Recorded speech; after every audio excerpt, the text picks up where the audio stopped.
It was 0417, local time. 8 shadow drones, a silent fleet, slipped into the Russian night. They followed the path of a winding river, hugging the terrain at just 200 meters. No satellite pings, no guiding radar, just simple barometric sensors and a digital map etched into their memory, reading the darkness like a submarine reads the deep. The final 50 kilometers were perfect, but perfection was about to shatter. Unknown to the operators back in Ukraine, an old warhorse, an MI-24 Hind, was on an unscheduled patrol. Its pilot caught the faintest tremor of engine noise. The attack helicopter banked hard, weapons hot, pointed toward the black. But the drones were just the spearhead. 2 Neptune missiles erupted from their launchers. Not in silence, but in a roar of fire and light. Every Russian radar from the border to Moscow instantly locked on. This was the first play. This was the distraction, climbed like a defiant challenge. A small car-sized piece of arrogance flashing in the night sky. No stealth, no subtlety. Just a giant, flashing target saying, "Come and get me." An S-400 operator, trained to eliminate the obvious threat first, swallowed the bait. The system could track dozens, but right now it saw only this one, climbing into the kill zone. Meanwhile, down in the black, the lead drone stayed low. Its altimeter cross-checked the valley floor 10 times a second. No digital footprint, just compass and depth. 7 others followed, spaced out. A loose formation engineered not to look like one big target. Drone 5 sensor shrieked. Power lines, 200 meters ahead. The processor executed a flawless pre-programmed leap, 3 meters over the cables, then slammed back down into the safety of the valley. The others learned, adjusting their path, dodging obstacles better than a politician avoids a direct question. As the drones danced, Neptune 2 went rogue. It dropped to treetop level, a ghost threading the hills at 900 kilometers per hour. Its own safety altimeter was screaming, but it didn't care. It needed to be seen, but not yet. The acoustic sensors on the lead drone registered Neptune 2's passage 2 kilometers away. It was the flashy assistant in a magic show. Russians were watching the assistant, missing the magician. Up high, the S-400 had its kill. 2 interceptors launched. 8 seconds later, impact. Neptune 1 disintegrated into 10,000 pieces of expensive confetti. Cheers went up in the Russian command center. Crisis averted. Until someone noticed Neptune 2 had simply vanished. It had dropped below the horizon. No matter how expensive your radar, it cannot see through the earth. This wasn't a missile strike, it was a front door kick. Everyone rushed to the sound of the banging and no one checked the windows. 3 BTRs convoyed below on the M3 highway. Their threat level, negligible.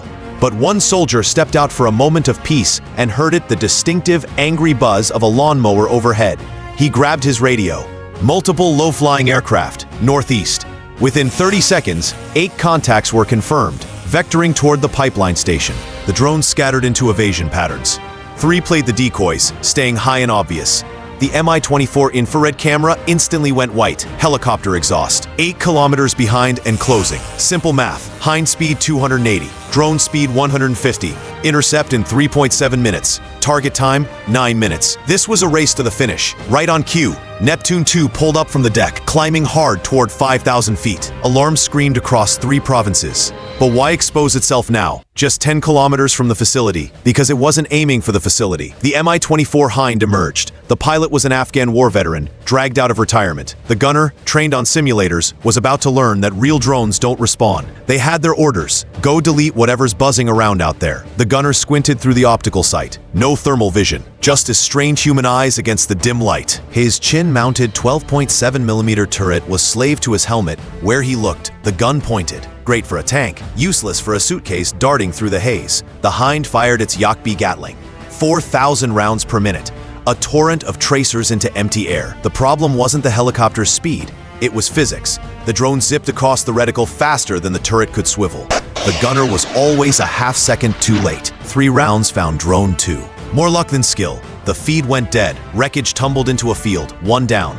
The gunner felt a surge of pride until the pilot reminded him 400 rounds for 1 kill. They'd be out of ammo before they got half. Drones 3 through 5 flew deeper. Then, a bridge. Too low to fly under, too sudden to turn. Emergency climb. 3 drones broke cover, popping up like frightened rabbits. The Hind was ready. The pilot switched weapons. S-8 rockets. 80 millimeters of unguided destruction. Not meant for drones, but for turning grid squares into moonscapes. When you can't aim, you grab a bigger hammer. 4 rockets ripped out. Drone 4 vaporized. Drone 5 caught shrapnel. Its wing half gone, spiraling into the river. 3 down. But drone 3 made it over the bridge, plunging back down into the ground clutter. finding narrow valleys where the Hinds' 60-foot rotors simply wouldn't fit. The second Neptune finished its play. It climbed to 3,000 feet, 8 kilometers from the station. The Pantsir S-1 battery commander was waiting. Finally, a clear lock. 457 E-6 missiles screamed from the launcher. Overkill. But after the S-400's embarrassment, no one was taking chances. The intercept was flawless. 4 explosions, 1 massive fireball that lit the dawn sky. The Russian defenders cheered. 2 Neptunes destroyed. Crisis averted. But the obvious question hung in the air. Why waste 2 expensive missiles on a target they couldn't hit? Because everyone was watching the fireball fade,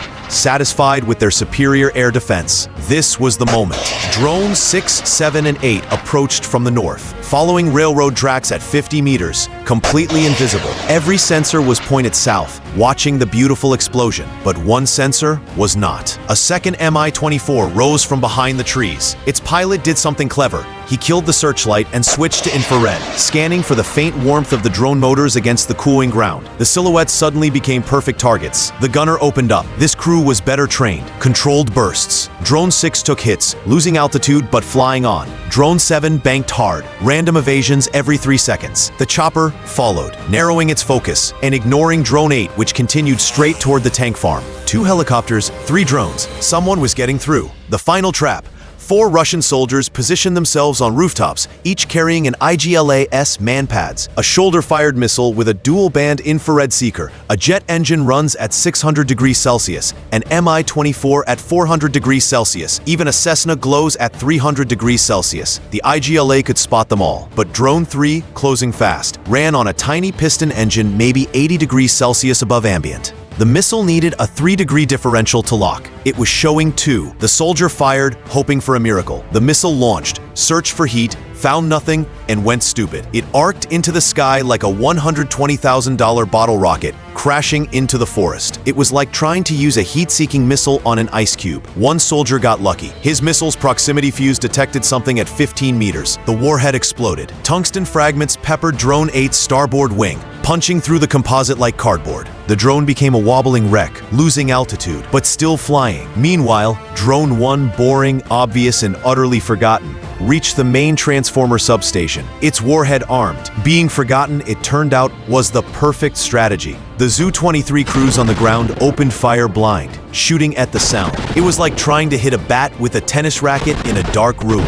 Volume of fire over precision, slammed into the pumping substation at 180 kph. 20 kilograms of explosive ruptured every pipe within 30 meters. Petroleum erupted like a geyser, vaporizing into a cloud. Then, the burning wreckage provided the spark. Appeared from the east. A final burst from a Zu-23 caught its tail. Catastrophic control failure. Time to target, 8 seconds. Time until crash, 8 seconds. The universe has a sense of humor. The drone plowed into the control building, taking out every pump control, every valve sensor, every emergency shutdown. The system was now running blind. Pressure building towards something terrible. Reached tank number 2. It climbed sharply, traded speed for altitude, and for one perfect moment it hung motionless at apogee, nose pointed at the stars. Then it dove. Straight down. The wrecked Drone 8 wobbled toward tank number 3. It was trailing parts like breadcrumbs. Precision was optional now. The facility was about to become one giant bomb. Its battery failed 50 meters from the tank, gliding on momentum alone, crashing into the base. Both tanks ruptured. This wasn't a leak. This was a BLEVE, a boiling liquid expanding vapor explosion. 10,000 tons of liquid became 17 million tons of explosive vapor in less than a second. The blast wave moved faster than a rifle bullet. Every other tank exploded in sequence. The Stalicon pipeline was gone. The Druzhba connection severed. Those 8 cheap drones just deleted a pipeline worth billions. If you like deep dive in military, please don't forget, like, subscribe, and share for more informative videos. Thanks for watching.